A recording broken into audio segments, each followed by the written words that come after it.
Hey everyone, welcome back, and this is my review of Higurashi my anime review of the full series of Higurashi When They Cry. Okay, I'm not sure if I'm going to put that in the title or if I'm going to put the full Japanese title, which is Higurashi no Naku Korogi. I'll decide later on. But anyways, though, actually, I don't usually do this for older anime series, but for the month of October, I did do anime reviews of every single individual episode, all 26 of them, of this series on my channel. Okay, so if you haven't checked them out yet and you're interested in it, they are all up on my channel live. Okay, and yeah. By the way, this is just the first season. I'm completely aware of the second season, which I will get to hopefully right away, is the Answers season. Okay.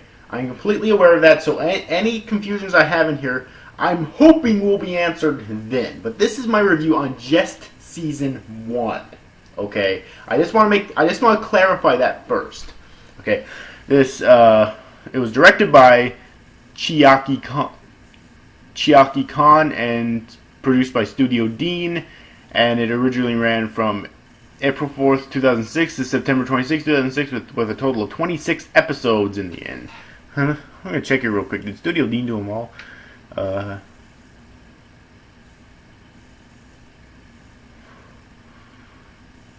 Yeah, Studio Dean did everything that has to do with this, at least in terms of the anime. But anyways, though. So yeah, I'm finally getting around to Higurashi. I've been meaning to check this out for a while now. And it was a very interesting series. I'm glad I got to watch it, okay? Despite the confusions. Now, okay, let's just get into it then. The story is very confusing. So, please forgive me if this is not the best review of this series that you've ever seen.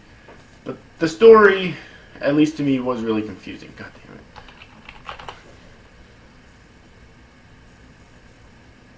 it. Okay. So, throughout all 26 episodes, there's a total of 6 story arcs. Okay, the first arc is called Spirited Away by the Demon, and it has a total of 4 episodes. The second arc is called Cotton Drifting. It has a total of 4 episodes as well. The third arc is called Curse Killing. It has a total of 5 arcs. Or 5 episodes. The fourth arc is called Time Wasting, and it has a total of 2 episodes. The fifth arc is called Eye Opening, which has a total of 6 episodes, and even though it's 1 episode longer than the third arc, it actually completely mirrors the third arc. It's just from a different character's point of view. Okay, and the fifth, sixth, and final arc is called Atonement, which has a total of 5 episodes. Okay. And the thing about these arcs is that each arc, as we get hinted towards at the end of the series, that they're kind of in different universes, but as in it constantly resets. Although we get hinted toward at the end of the series that the characters will have the ability later on to actually be aware of this. Because apparently the mysterious character Rika, seems to know a whole lot about this, and towards the end of the series, the main character Keiichi kind of becomes aware of this in a way, if only slightly. All right, but they basically each arc resets the story, and there's lots of similarities, but lots of differences as well. First off, the biggest thing is that the main character, Keiichi Maibara, he dies at the end of the first 5 arcs. Like, at the end of each of the first 5 arcs, he actually fucking dies, okay? It's unknown what kills him in the first one. Like, really it is. I'm assuming it's whatever drug or whatever was in the shot that Mion and Rena gave him, okay, but yeah. So that's why it's really confusing, okay? And each arc has a different villain. For example, the villains in the first arc are Mion and Rena. In the second arc, I believe it's Mion, if I'm not mistaken. In the third arc, let's see, who is it in the third arc? I believe it's Satoko, actually. I'll get into each of these characters individually later on, too, okay? And the fourth arc is basically just a mini arc where we cut to the past before the actual start of the series to fill in a little bit more backstory about Hinamizawa and the Curse of Orishiro and stuff like that. Okay, and a lot of these mysterious deaths and the dam, which has a huge role in the story. So that's the kind of like a mini arc like that. There really is no major villain, I don't think, there. Then the fifth arc, eye-opening. The villain is definitely Shion. Okay, Mion's little sister. And in the final arc, it's Rena. Rena all the way. So, yeah. So each arc has its own set of villains, but they're always a member of the main cast. And in the first 5 arcs, like I said before, the main character dies. In the 6th arc, though, he doesn't. The 6th and final arc, he actually does somehow survive. Okay, so yeah, and that's basically the foundation of the story for this series. And it gets very confusing if you're not paying attention. I watched this series English dub. Regardless of your views on sub or dub, unless you're able to follow stories like this very well when reading subtitles, which I'm not, watch it dub. The dub is not that good. Granted, I can handle bad voice acting anyways, but still, there is so much information thrown your way, and it's so confusing, the story, that I don't think I would have enjoyed it as much as I did if I didn't watch it dubbed, because I would have missed so much stuff that it would have been even more confusing, and it would have been too confusing for me to enjoy. So that's just my take on it, stance on it, though. If you're not like me and you can understand it all watching it sub, by all means watch it sub. But I watched it dubbed because I have a very strict dub-only policy, unless there is no dub. But also I'm really glad that I did, because I fear that it would have been way too confusing for me to understand if I didn't. Okay. And it's still confusing, don't get me wrong. Like I said before, I'm sure that hopefully all the questions that were robbed in the season will be answered in season 2, but still. So, yeah, so in terms of the plot, I really had no issues with it. Normally, something that's this open-ended, as this many questions, I would, but I didn't here because I'm aware that season 2 is supposed to answer all of them. If it doesn't, then I'll have some issues with it, but for the time being, I'm perfectly fine with it, okay? So, that's really all I have to say about the plot. I guess I'll say a little bit more. There is this whole thing about, the Curse of Orishiro, which Orishiro is supposedly this god in this god that's worshipped in Hinamizawa, and he supposedly curses any outsiders who enters the village or any member of the village who leaves the village. Okay, and he and the reason for this curse was created, the myth of this curse was created, supposedly a myth as we learned at the end of the series, although it could still very well be real, who knows, is because there was this virus that came out of a swamp that was spreading around the village, which we still know very little about, but they basically created a way for no one to enter or exit because they didn't want the virus to spread, essentially. They wanted to contain it within the village. So it's basically like a quarantine, except there was except the government of the village didn't actually set up a physical quarantine. I don't see why they wouldn't have if that's what they wanted to do.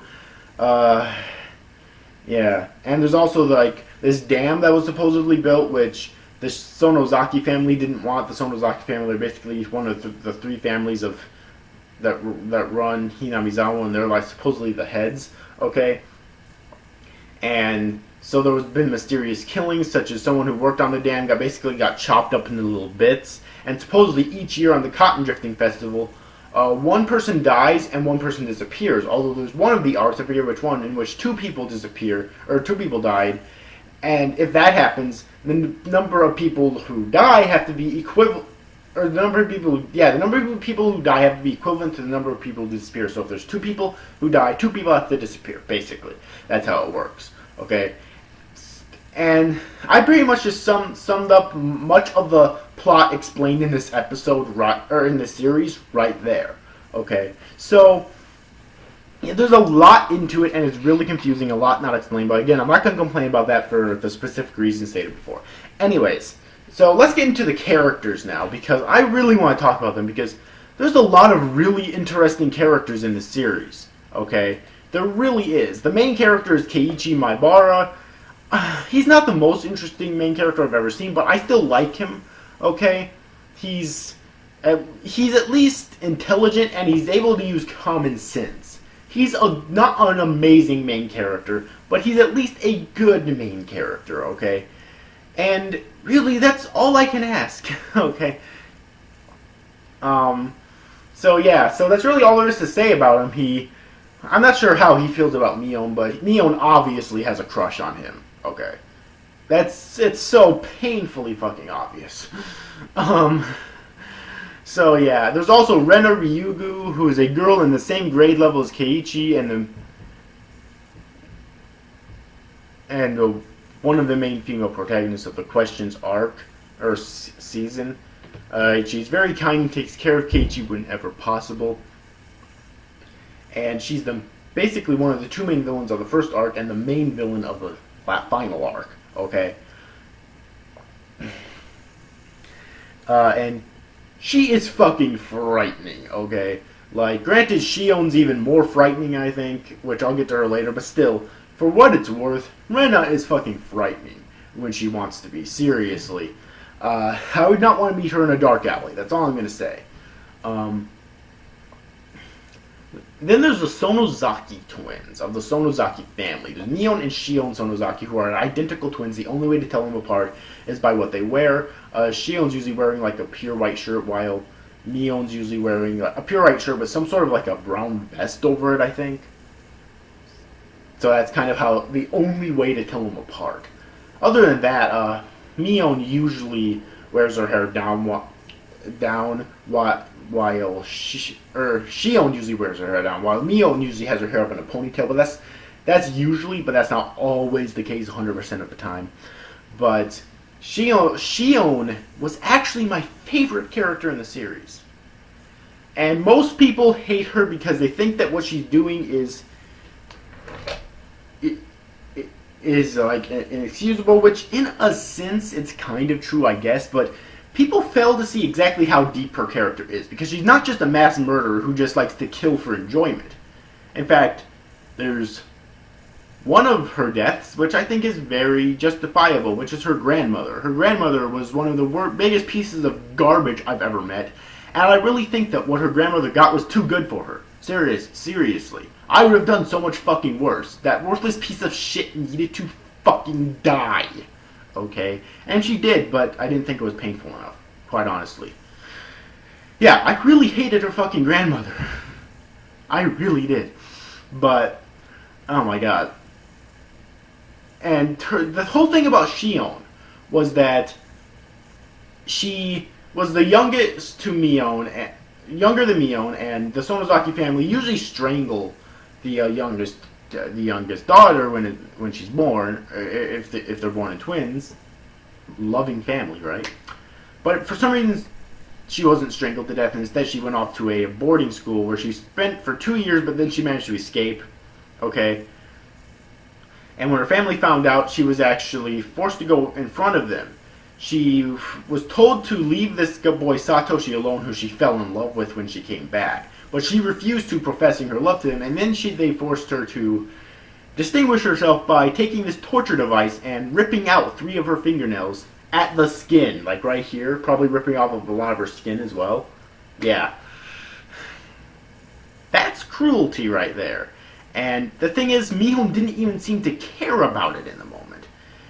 And Mion, later on in the arc, Mion claimed that she did stand up to her grandmother, although we get some things that might prove this right, and we also get some things that might prove this wrong, so we don't fucking know, okay?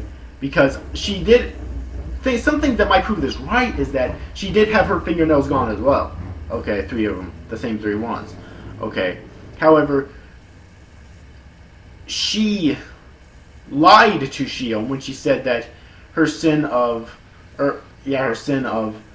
loving Satoshi was redempted when those 3 fingernails were only for 3 of the things she did wrong according to the family. There was not one for Satoshi, like Mion said that there was, which Shion found out from one of the other family members later on when she was posing as Mion, because she posed as Mion a lot in the series, okay? Just to fool people and whatnot, and towards the end of this arc, where she was the major villain, she really did so, just so she could get what she wanted, okay? And really, all of the killing she made was for her love, Satoshi. Anyone who's willing to commit mass... Well, it's not really mass genocide. She only killed, like, what, 1, 2, 3, 4 people? So that's not really a genocide. But anyone who's willing to kill like that for the person they love has my respect. I'm sorry, but they do. Okay? That's just the way I look at things. Okay, she killed Satoko, who was Satoshi's younger sister, because she believed that because of how clingy that Satoko was to her big brother, that she was actually directly causing Satoshi's suffering. That's how Shion felt. Okay, and Shion also felt that's why he actually ran away and abandoned her. So she's one killed. Also, she captured Rika and apparently watched Rika basically commit suicide with a knife, with a large butcher knife, just like this, which was really fucking gruesome. There's a lot of gruesome shit in this series, by the way. Okay. She also killed her sister by forcing her to fall down down into the well. It's like really deep well, and killing her like that. Thinking there was like one other person that she killed, but I can't. Also her grandmother too. Alright, she killed her grandmother, and even after her grandmother was dead, she kept whipping her with her body with a fucking whip.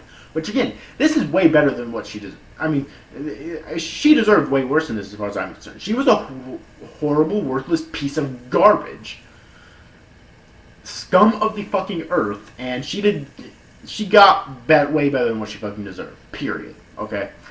But anyways, though. Also, wait, no, she killed 5 people, because she didn't kill Keiichi in the dungeon, but later on in the hospital, she actually did kill him. Alright, when no one else was around, she actually, presumably killed him. She basically jammed a nail through his finger, and was presumably going to do that to all his fingers in order to torture him and then finally kill him. So, presumably she actually killed 5 people. Again, that's not a genocide, but still. So, yeah, that's why she's actually my favorite character in the series. Okay. I did like Mion, but again, it's unclear if she was actually on her sister's side or not, if she was lying to her sister or not. For all we know, she could have been lying to her sister about some things, but not about other things. And it's really unclear if she was on her sister's side or not. So I don't really have a full opinion on Mion. Okay? Because in the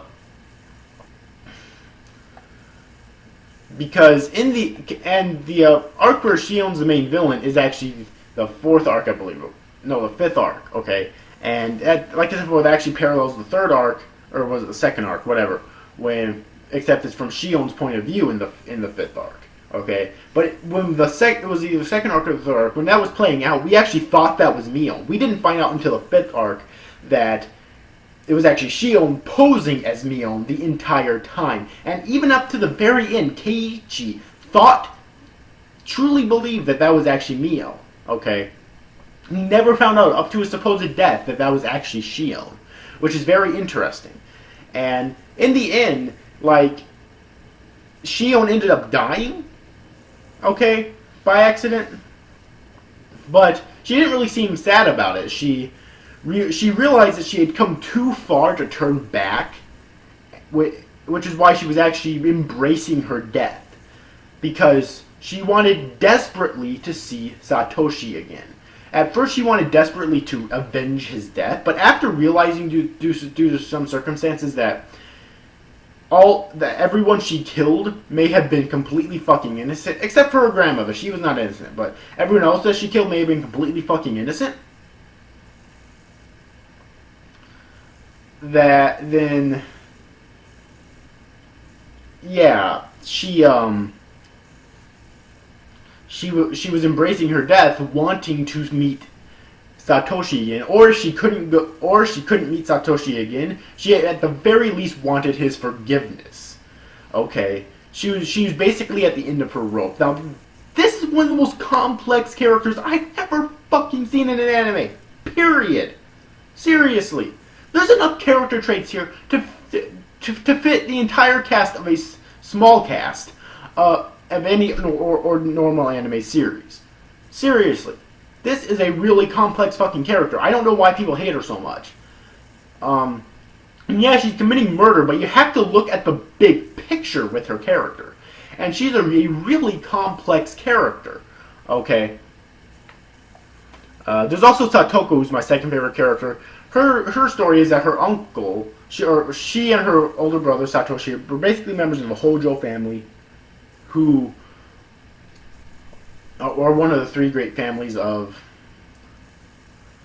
Hinamizawa. And aside from the two of them being ridiculed and heavily by the village because of something their parents did, which is apparently trying to betray the village or sell them out or whatever, their uncle and their aunt are also extremely fucking abusive to them. Like, to the point of madness, okay? And Satoko basically couldn't take it anymore. Okay, and not to mention, on top of all that, in terms of Satoko, her brother ran away. She tries to believe that he was taken, or that he just left for a little while, but deep down in her heart, she thinks that he probably ran away, and she can't take it anymore. So she finally goes nuts, okay? And she wants to believe that Keiichi can be her new Nini, which is what she calls her older brother. But in the end, she finally snaps and even turns against him. And she's my favorite character because I felt so fucking sorry for this character. Seriously. Oh my god. So, yeah. And another character is Rika Furude, who's probably the most mysterious character in the entire fucking series. She's I believe, a member of the Furude family, who I think is the other of the three great families of Hinamizawa. And she is so fucking strange because towards the end of this, like, throughout the course of the series, there's moments where she has, like, this really cute personality of a little girl. And then she turns super fucking serious. Like, she knows all the mysteries of the series. I'm not fucking kidding. And at the very end of the series, it seems like she's in the know about this constant time loop thing. As if the time loop's actually going to play a role in the story, and the other characters might be able to figure it out as well. It's really fucking weird. It's like, what is she? And I think it was stated at one point in the series that she might actually be able to speak with Orishiro, their god, and actually choose who he curses. So that might be part of it. She might like be an omnipotent being, secretly being like an omnipotent being or something, similar to the god Orishiro, who maybe can't do everything, but she's in the know about these time loops and whatnot. Even though she's involved in time loops as well, because her character constantly resets with everything else and everyone else. But still, it's really weird. She's the most mysterious character in the series. She's one of the most mysterious anime characters I've ever fucking seen. Period. Seriously. Anyways, though. So, yeah. Really weird. But I still liked her character, okay? I really did. I liked all the major characters in this series. Rika, Satoko, Shion, Mion, Rena, and Keiichi. All 6 of them. Oh, yeah, all 6 of them. I really loved all 6 of them. I thought they were all 6 great. Thought all 6 of them were great characters. There's of course other characters like Satoshi, who was really good, really cool. So also I'm looking for his name. I think his name is Oshi. Or no, it's a Detective Oishi. I want to talk about him real quick too, okay? Because Detective Oishi is a really weird character. Because he's basically the detective who's trying to solve all these murder mysteries, okay? In the first arc, he played a very simple role, which is trying to help Keiichi survive against his friends, okay? Which is really weird because in the final arc, when Keiichi becomes kind of in the know about these time loops, they try to justify what they did in the first season as helping him. No, they were fucking nuts, and it'd be hard pressed for me to believe that they're going to convince me of anything different in season 2, okay? But in the second arc, he doesn't get much screen time. There was that one arc, though, where he literally went to harassment levels when it comes to Keiichi. Seriously. I forget which one it was, but it's the one where Keiichi basically murders... I think it's actually the third one. This one revolves around Satoko, I believe, where Keiichi murders Satoko's uncle, and basically Detective Oishi finds out about it. He without having any actual proof at all, he literally goes to harassment levels just because he suspects Keiichi. It's literally harassment at that point. Throwing this kid down in the fucking dirt and stepping on him when you don't even have any proof that he committed the murder. Which he did commit the murder, but this guy doesn't have any fucking proof. Seriously. It's seriously harassment right there. And then in the final scene of the final episode of the final arc of the entire goddamn series, he's talking with Rika, who's talking like she know about this time loop thing. That's how I got that impression from her. And he seems to, like, he's in the know about it too. It's like, are these two characters not two of the most mysterious fucking characters in anime history? Honestly. So yeah, it's really fucking weird, but I still really like this character, except for that one arc where he literally went to full-blown fucking harassment levels. That was just like, yeah, no, fuck you. Seriously. But anyways, though. Other than that, there were characters I didn't like. Obviously, Satoko's aunt and uncle were scumbags. See, like I said before, the Sonozaki grandmother was a worthless pile of dog shit who deserved way more than what she fucking got, as far as I'm concerned. Were there any other characters I didn't like? I really don't think so. No, I don't think there were any other characters that got a sufficient amount of screen time that I actually didn't like. So that's really good that it had such a large cast of characters, and I love most of them. Okay? Of course, then again, when we get more answers on Mion in Season 2, that could change that depending on whose side she was on, but still. Okay. So, yeah. So, those are basically the characters. Now, I want to talk about the animation and art. I've talked about it a lot during my episode reviews. The animation really fucking sucks. Okay? It really does. There's almost nothing moving in most of the scenes that's worthwhile. Aside from mouth flaps and occasional character movements. Okay?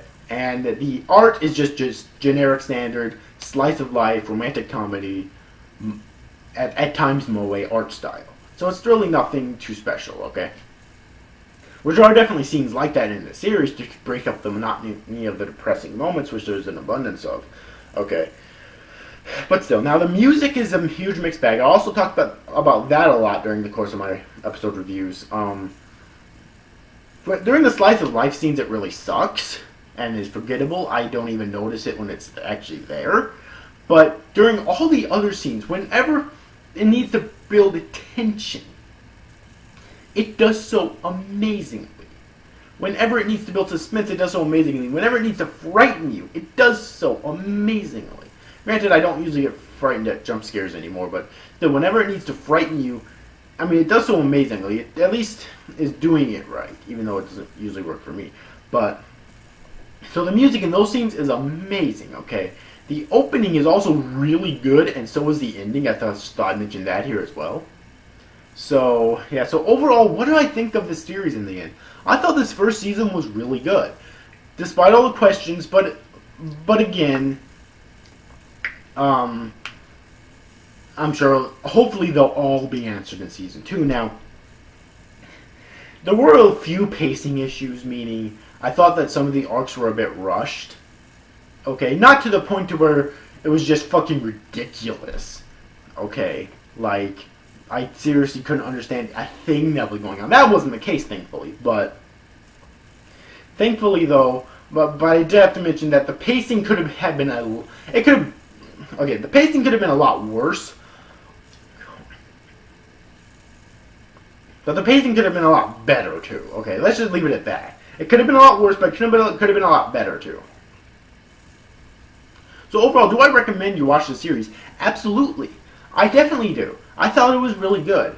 Okay, and I can definitely recommend this series to you. Okay, I very much enjoyed it. Again, I watched the English dub. If you're able to follow all this shit watching the sub, then by all means. But if not, if reading subtitles will distract you from everything that's being explained in the series and all the confusing shit, then I definitely recommend you watch it dubbed, regardless of your stance on subs or dubs. Okay, seriously. But anyways, though.